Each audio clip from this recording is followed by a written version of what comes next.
नमस्ते, हाय, हेलो, कैसे हैं आप सब। चलिए कहानी शुरू करते हैं। जब विनय के माता पिता, चाचा चाची, दादा और विनीता के चाचा चाची सब इकट्ठे आंगन में होते हैं और बगीचे और आंगन की शोभा, सब फूल पौधे सब देख रहे होते हैं।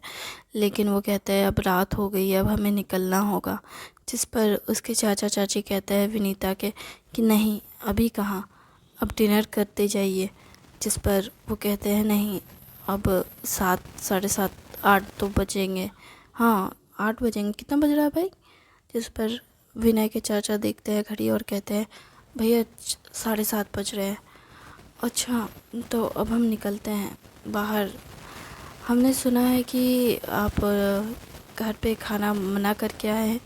बच्चे खाना वाना खा करके रेस्ट करेंगे। आप लोग बाहर खाना खाने के प्लानिंग में हैं। अगर सच में रेस्टोरेंट वगैरह में खाने का इरादा है तो बात अलग है, लेकिन मैं चाहूँगी कि आप लोग खाना यहीं पे खा लें। रेस्टोरेंट जैसा खाना ही आपको मिल जाएगा यहाँ पे। खाना वाना खाने के बाद उसके बाद आप चले जाइएगा आराम से, और जा कर के वहाँ पे थोड़ा घूम फिर लीजिएगा। लेकिन इतनी जल्दी तो, अरे कोई आपको जल्दी लग रही है? मतलब एक्चुअली हम लोग इतनी जल्दी खाते नहीं हैं। हम लोग तो दुकान बंद करते हैं तो 9, 9:30 बजे घर आते हैं। कई बार 10, 10:30 भी बज जाता है। शहर में दुकान रहने से यही तो एक दिक्कत की बात हो जाती है ना। लेकिन आप दोनों भी तो टाइम बांध करके, हाँ, तो कभी कभार ऐसा होता है, मतलब बाय चांस भैया को भूख लग जाती है तो भैया 8 बजे आ जाते हैं घर को। आ कर के खाना वाना खा लेते हैं, फिर मेरा टिफ़िन ले कर के चले जाते हैं। फिर हम भी खाना वाना खा लेते हैं। फिर हम लोग दोनों भाई रात को 11 बजे तक, खास करके नवरात्रि के समय में, मतलब पूजा त्यौहार होता है तो उस टाइम पे दुकान ज़्यादा खोलना पड़ता है ना।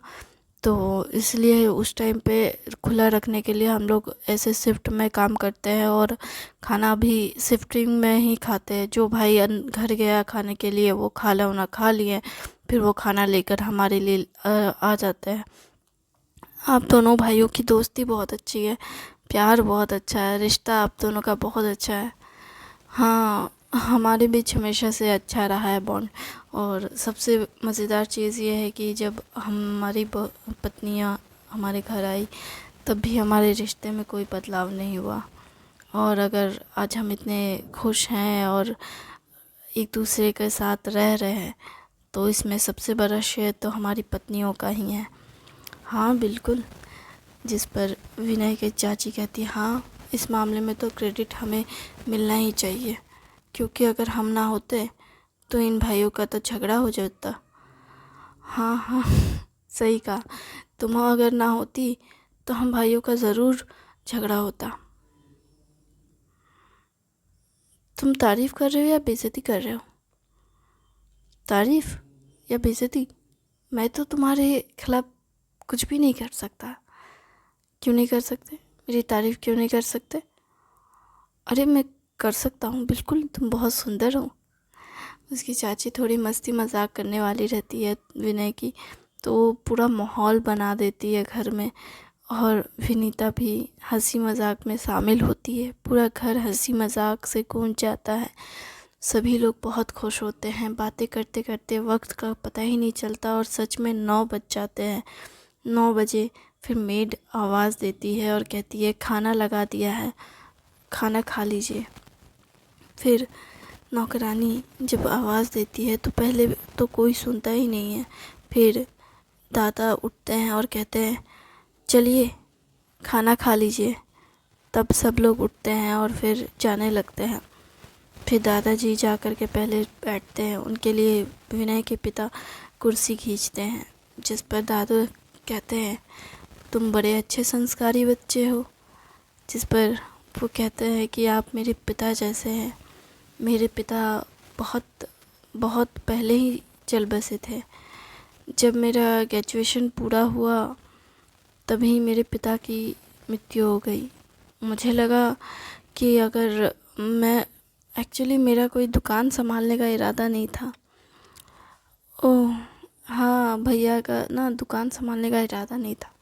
भैया चाहते थे ग्रेजुएशन करने के बाद दूसरी एक कौन सी यूनिवर्सिटी थी भैया, वो यूनिवर्सिटी में जाके मास्टरी करने का ना, क्या क्या करने का था, अरे बैंक में जॉब करना था ना आपको, अकाउंट्स लेके तो पढ़े थे भैया, इसलिए तो इनका मैथ इतना अच्छा है ना कि जब इसी वो दुकान में घुसे और दुकान को संभालना शुरू किया भैया ने, पूरे दुकान को एकदम चकाचक करके रख दिया। बहुत सेल हुई उस टाइम पे, भैया के जाने के बाद दुकान बहुत चला।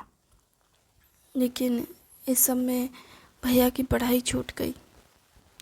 ग्रेजुएशन के बाद फिर भैया को पढ़ने नहीं मिला। फिर भैया ने मुझे पढ़ाया लिखाया, लेकिन मुझे कहाँ इतना ज्ञान था। मैं तो जॉब लाइन में जाना ही नहीं चाहता था, इसलिए मैंने भी बिज़नेस ज्वाइन कर लिया। फैमिली बिज़नेस था तो वही संभालने लगा, और अब हम दोनों भाई एक ही बिज़नेस में हैं, तो कभी झगड़ा नहीं होता बिज़नेस में। अरे नहीं नहीं, किस बात का झगड़ा। देखिए, चाहे जो भी हो, वो मेरे भैया हैं और वो मेरे पिता समान हैं। ज़्यादातर परिवार में आखिर भाइयों में झगड़ा बिज़नेस को लेकर तब हो जाता है जब कोई भाई के अंदर जलन होती है, पर मैं जलने जैसा कुछ रखता ही नहीं हूँ। मेरा मानना है कि जो मेरे भैया का है वो मेरा है, और जो मेरा है वो मेरे भैया का है। आपकी सोच बहुत अच्छी है। हाँ, क्योंकि मेरा मानना है कि भैया ना होते तो आज मैं इस मुकाम पर होता ही नहीं। उन्होंने दुकान में मुझे रहने नहीं दिया, खास करके तब जब मेरी अच्छे मार्क्स नहीं आए थे। मैंने जैसे तैसे करके ग्रेजुएशन कंप्लीट किया था। 12 में भी अच्छे मार्क्स नहीं आए थे, रट रट आके आया था, पास कोर्स ले करके ऐसे ही ग्रेजुएशन कंप्लीट किया। ऑनर्स कोर्स में तो गया भी नहीं, ऑनर्स मिला ही नहीं, मार्क्स ही अच्छे नहीं थे। पास कोर्स में जैसे तैसे ठेल ठाल के नंबर लाए थे, आर्ट्स ले करके। मैथ अच्छी थी नहीं, तो जैसे तैसे करके दुकान में कपड़े सेल करने में मुझे एक ही काम बहुत अच्छे से आता है भाई साहब, सच कहते हैं, वो है बातचीत करना। मेरे भैया थोड़े शाय किस्म के हैं, उनका मैथ का कैलकुलेशन बहुत परफेक्ट है, मेरा बात करने का कैलकुलेशन बहुत परफेक्ट है। मुझे पता होता है कि कौन से कस्टमर को कैसे रिझाना है। अच्छा, जिस पर वो कहते हैं कस्टमर की बात कर रहा हूँ, थोड़ी ना कुछ और कह रहा हूँ। हाँ हाँ, कस्टमर ही तो रिझाते हैं आप। अरे देखो तुम फिर सब लोग हंसने लगते हैं उनकी बात सुन कर के। फिर उनकी पत्नी भी उन्हें बहुत टीज़ करते हुए कहती है, बस यही करो तुम। हाँ, तो इसी वजह से तो हमारा दुकान इतना चलता है। हमें अच्छे से पता है कि हमें कैसे पैसे बनाने हैं। अगर कस्टमर खुश है तो हम खुश हैं, इसलिए कस्टमर को हमेशा ऐसे ट्रीट करो जैसे वो एकदम यूनिक है। उससे ज़्यादा यूनिक कोई इंसान ही नहीं है, और उसको ऐसे उसके सामने प्रोडक्ट को रिप्रेजेंट करो ना जैसे उसके लिए ही बना है। चाहे जो भी कपड़ा हो, वो कपड़ा जब वो पहने तो वो कहे, उसके सामने ऐसे कहो जैसे कि वो कपड़ा उसी के लिए बना है और उसके लिए परफेक्ट है, वो सुंदर लग रही है। लेकिन कभी कभार कुछ लोगों को ये सब चीज़ें पसंद नहीं आती है। हाँ, तो हमारे पास सेकंड ऑप्शन है। पता है, मुझे पता है, पता है एक बार ऐसी कस्टमर मेरे दुकान में आई थी, मतलब लड़की थी। हाँ हाँ, मतलब वही छोटी बच्ची जैसी उम्र की थी, छोटी बच्ची जैसी उम्र की थी। हाँ, मतलब वही 17-18 साल की थी। अभी छोटी बच्ची, अभी 17-18 साल की। अरे जो भी हो, अच्छा अच्छा ठीक है, बहुत बहुत हो गया, अब चले खाना खाइए। खाते हैं कि टेबल पे ज़्यादा बातें नहीं करते, खाना ख़त्म हो जाएगा फिर आप लोग बातें कर लीजिएगा। जिस पर वो खाना वाना फिर सबको शांत करा के दादाजी खाना वाना सबको खाने के लिए कहते हैं, और सभी लोग फिर खाना वाना खाने के बाद सब एक दूसरे को से बात करने के लिए फिर बोलने लगते हैं। तभी विनय के पिता कहते हैं कि अब हमें निकलना चाहिए इशारों में, जिस पर उसकी चाची कहती है, बात करके अच्छा लगा उसकी चाची से, विनीता के, और कहती है हम फिर मिलेंगे। ये कहते हुए वो जाने लगती है तो वो कहते हैं और थोड़ी देर रुक जाइए ना भाई साहब, थोड़ा मीठा खाकर चले जाइएगा, आइसक्रीम लेकर आता है। जिस पर वो कहती है उसकी चाची तो फट से खुशी से विनय की चाची कह देती है हाँ हाँ लेके आइए, आइसक्रीम क्यों नहीं खाएंगे। जिस पर विनय के पिता देखते हैं और कहते हैं इसकी लालच कभी ख़त्म नहीं होती है, खाने के मामले में ये बिल्कुल नहीं समझती। जिस पर सभी लोगों के लिए मिठाई आइसक्रीम आती है एक कटोरी में भर भर के, और उसके साथ चम्मच रहता है। वो आइसक्रीम इतनी अच्छी होती है कि वो पूछ लेती है कि कौन सी कंपनी की आइसक्रीम है। जिस पर वो कहती है कि ये वानीनाल का है। जिस पर वो कहती है ओह बहुत टेस्टी है, मुझे तो यकीन ही नहीं होता ये इतना टेस्टी भी हो सकता है। वैसे तो मैंने खाया है पहले भी, लेकिन मैंने छोटे छोटे कटोरियाँ खाई हैं, ये इतना बड़ा। जिस पर वो कहती है कि हम एक ही बार बड़ा डब्बा लेकर आते हैं। ओह एक ही बार बड़ा, लेकिन इतना बड़ा आइसक्रीम का डब्बा कौन ख़त्म करता होगा। जिस पर वो कहती है कि वैसे तो सबसे ज़्यादा विनीता ही खाती है। ओह विनीता आइसक्रीम बहुत पसंद करती है। हाँ उसे ठंडी चीज़ें बहुत पसंद है, हालांकि उसे ठंडी चीज़ें अवॉइड करनी चाहिए, लेकिन वो मानती नहीं है, वो बहुत ज़्यादा ठंडी चीज़ें खाती है। लेकिन विनय को तो एकदम नहीं पसंद, उसे तो टॉन्सिल है। उसे टॉन्सिल है? शायद विनीता को टॉन्सिल है ना? नहीं, उसे टॉन्सिल है विनय को, और उसका गला ना बैठ जाता है। विनीता कुछ नहीं कहती इस मामले में और चुपचाप आइसक्रीम को एंजॉय करती है। आइसक्रीम खाने के बाद वो सबका बोल लेती है और फिर उसके बाद वो चली जाती है रसोई में रखने। इधर सभी बड़े एक दूसरे को हाय हेलो करते करते अब गुड बाय का समय आ जाता है और सभी एक दूसरे को अलविदा कहते हुए जाने लगते हैं। विनय के पिता दादा से आते हैं और आशीर्वाद लेते हुए कहते हैं अगर आपको एतराज़ ना हो तो हम अब शादी के लिए आपके घर आ सकते हैं। जिस पर उसके दादा कह रहे थे तो ये बातें आपको पहले करनी चाहिए थी। जिस पर वो कहते हैं कि हम तो बस विनीता की इजाज़त लेने आए थे। जिस पर वो कहते हैं तो इजाज़त मिली? हाँ मिल गई, इसलिए अब हम चाहते हैं कि आप पंडित से बात कर लें, या फिर कल या परसों मैं आ जाऊं पंडित लेकर। जिस पर वो कहते हैं ठीक है, हम आपको बात करके बताएंगे। ठीक है। फिर वो लोग चले जाते हैं। जब वो निकलते हैं तब 10 बज रहे होते हैं। वो कहते हैं विनय के पिता की 10 बज गए, पता ही नहीं चला इतना टाइम निकल गया। हाँ खाना खाते खाते ही ना 9:30 बज गए थे। बातचीत करते करते कितना समय निकल जाता है। उसकी चाची बोल रही होती है, विनय के पिता उसे देखते हैं और कहते हैं अच्छा खाना खाते खाते बात करते करते समय निकल गया। हाँ आइसक्रीम कौन मांग रहा था? इतना भी नहीं समझ है कि 9:30 बज चुके हैं, बच्चे घर में इंतज़ार कर रहे होंगे। अरे बच्चे छोटे बच्चे थोड़ी ना है। वो विनय की माँ तुरंत टोकती है और कहती है बस करो। वो कहती है क्या भैया नाराज़ हो गए? नाराज़ नहीं है, लेकिन उन्हें बस घर जाने की जल्दी है, क्योंकि उन्हें आज एक पहला दिन है जब उन्हें छुट्टी मिली है दुकान से। वो सोचते होंगे एक समय पे कम से कम आज जल्दी जाके घर में सोएंगे। अब वो ऐसी बात है क्या? पर वो सो तो सकते हैं, इसमें क्या है, 11 बजे भी जाके आराम से सो सकते हैं।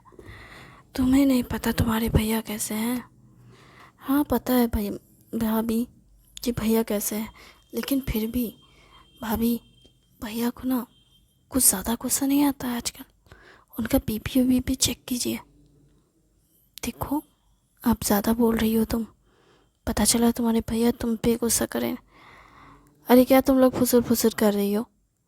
कुछ नहीं, चलो चलते हैं। हाँ चल गाड़ी चलाइए ना आप अपना काम कीजिए, हम अपना काम कर रहे हैं, हमको सुनाई दे रहा है। उतने में वो बोलते हैं विनय के चाचा। वो कहते हैं हमें पता चल रहा है तुम लोगों के बीच क्या खिचड़ी पक रही है, लेकिन ये सब करने की ज़रूरत नहीं। मेरे भैया बहुत अच्छे हैं, समझिए ना। हाँ हाँ, आपके भैया के बारे में कहाँ कुछ कह रहे हैं हम तो बस एक दूसरे के बारे में बात कर रहे हैं। उसी के बाद फिर वो बातचीत करते करते, चुप होते हुए, एक दूसरे के बारे में बात करते हुए फिर घर पहुंच जाते हैं। घर पहुंचते ही वो पहले तो हॉर्न बजाते हैं ताकि कोई जगह हो तो दरवाज़ा खोल दे, लेकिन चूँकि कोई जगह ही हुआ नहीं होता है, ऐसा उनको लगता है, क्योंकि घर की सारी लाइट्स ऑफ रहती है।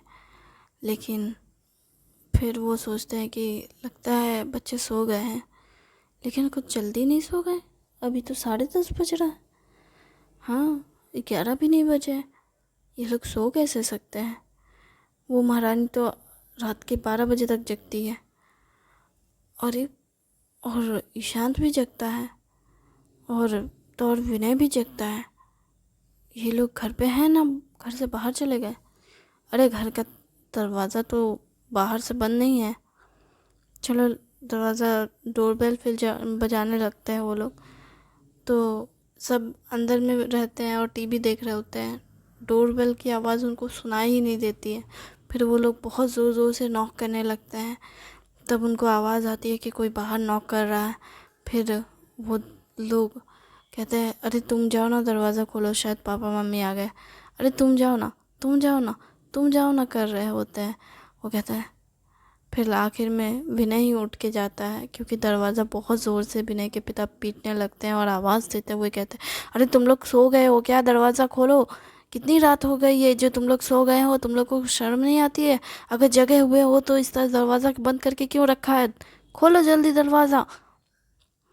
वो जैसी दरवाज़ा खोलता है, विनय को देखते हैं और कहते हैं क्या हुआ था, हाँ, ऊपर छत से नीचे आने में इतना समय लगता है, जो दरवाज़ा नहीं खुल रहा था। जिस पर विनय कहता है कुछ नहीं, वो आइए। उसके बाद वो ये कहते कहते पार होते जाते हैं, गुस्से में बड़बड़ाते हुए कि पता नहीं तुम लोग क्या करते रहते हो घर में, खाना वाना खा लिया क्या। जिस पर वो विनय कहता है हाँ। वो जैसे बरामदे में जाते हैं और देखते हैं कि लाइट्स क्यों ऑफ है, पता चल जाता है उनको। तो पता चलता है कि लाइट इसलिए ऑफ है क्योंकि ये तीनों मिलके हॉरर मूवी देख रहे थे और पूरा घर अंधेरा करके रखा है। क्योंकि उसी टाइम में फिर ईशांत और उसकी बहन दोनों ही एकदम से चिल्लाती है भूत को देख करके, और उनकी चीखें सुन करके उनकी माँ उधर से चिल्लाते हुए आती, क्या हो गया, क्या हो गया, क्या हो गया, घर में कौन सा भूकंप आया है, भगवान क्या हुआ है, कुछ हुआ है क्या। अरे उसके बाद उनकी चीखें सुन करके विनय जाके टीवी ऑफ कर देता है, और जो कि लाइट ऑन होती है तभी, तो वो दोनों भी एकदम से हैरान हो, चमकते हुए जागते हैं और मुड़ते हैं तो देखते हैं उसके बड़े पापा को और उसके माता पिता को, विनय को, और कहते हैं आप लोग आ गए, ठीक है आ गए तो अच्छी बात है, गुड नाइट, अब हम सोने जा रहे हैं। क्या कर रहे थे तुम लोग यहाँ पे। अरे हम लोग हॉरर मूवी देख रहे थे, इतना टीवी का वॉल्यूम रखा था कि बाहर तक आवाज़ आ रहा था। अरे लेकिन आपको तो आवाज़ नहीं सुनाई दी थी, इसलिए तो आप चिल्ला रहे थे। तुम्हें ये पता चला कि मैं चिल्ला रहा था किस लिए। हाँ हमें पता चला कि आप इसलिए चिल्ला रहे थे क्योंकि दरवाज़ा कोई नहीं खोला। तो फिर तुम लोग मतलब कैसे, अरे कैसे क्या क्या मतलब होता है। अब हमें मूवी देखनी थी तो क्या करते हैं, आप लोग आ ही नहीं रहते तो हमने फ़ोन अपना अपना चलाते, उससे अच्छा हमने मूवी लगा ली। अब हम क्या करते कि अगर देखो तुम लोगों को ऐसा नहीं करना चाहिए था, चारों तरफ के दरवाजे बंद कर दिए हैं और बस यहाँ पे मूवी देख रहे हो इतना ज़ोर से आवाज़ लगा करके। अगर हम ना ठकठकाते तो तुम लोगों को तो पता भी नहीं चलता, इतना ज़ोर ज़ोर से दरवाज़ा ठोक रहे थे, पता नहीं चला तुम लोगों को। अरे नहीं पता चला माँ, लेकिन आ गए ना, थैंक यू वेरी मच इस कहानी को सुनने के लिए।